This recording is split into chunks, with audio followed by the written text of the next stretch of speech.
Good morning, everybody. Dawn McGee, your nutrition coach here for our weekly installment of our COVID Chronicles, as people are calling them. Normally, I talk about different things you can do in the eat, move, and recharge triangle of health to keep yourself healthy, simple things that you can add to your life. And today we're talking about recharge, and it is super time critical at this point.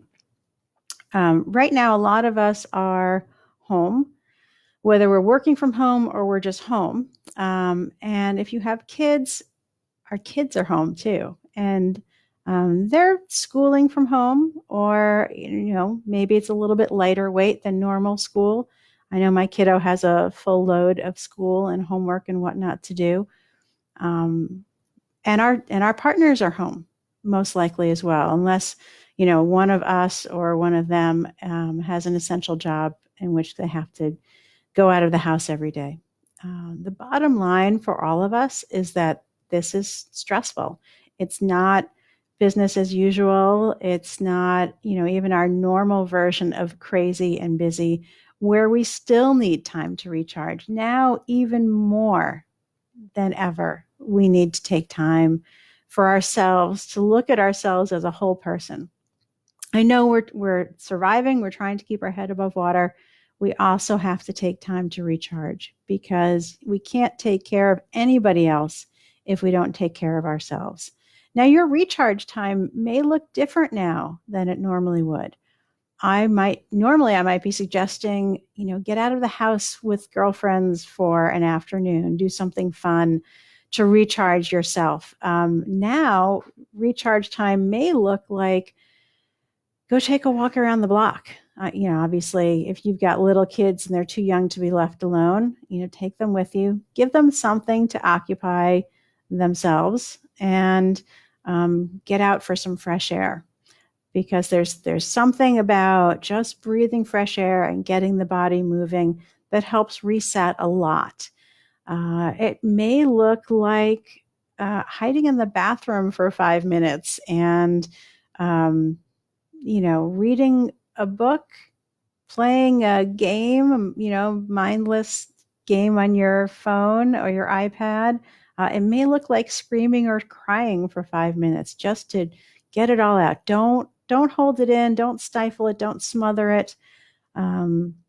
Process it. Move through it. Whatever you need to do in order to keep yourself going at this point, and take time for yourself.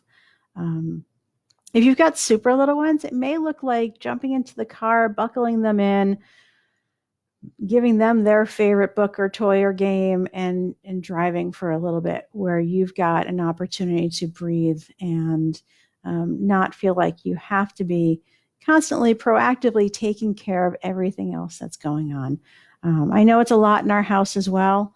In addition to all of the usual stuff, there's all these additional cleaning and chores and the food shopping and trying to find the food. And it's important to just take time to breathe. I find my recharge time in the gym, which is not going to be the same for everybody else, but I know that if I don't get up and do my workout each morning, then my day is going to go off the rails pretty quickly. So I'm going to challenge you this week to find 5 minutes every day for you, whatever that looks like. Let me know what that looks like for you. Let me know if you need help figuring out what you can do for 5 minutes for you, or squeezing that time in, or maybe it's just breathing. Maybe it's just sitting on the floor and breathing for 2 minutes. If you've been following along, you know that I am now a huge fan of Peloton. The Peloton app is free for 90 days, and they have both family classes and family meditations and individual meditations. You can download the app and click onto one of the classes, and they guide you through it. And it keeps you present rather than having all the different distractions pulling at you. If you haven't jumped into my group, Never Diet Again, please do. We're doing a really short mini course this week on simple ways you can reduce your stress now more than ever. This is super important. And I look forward to seeing you next week. Post all questions and comments. And what I wish for you, as always, is that you live a life you love without being hungry, feeling deprived, or giving up your glass of wine with dinner now more than ever. And I will see you next week. Ciao.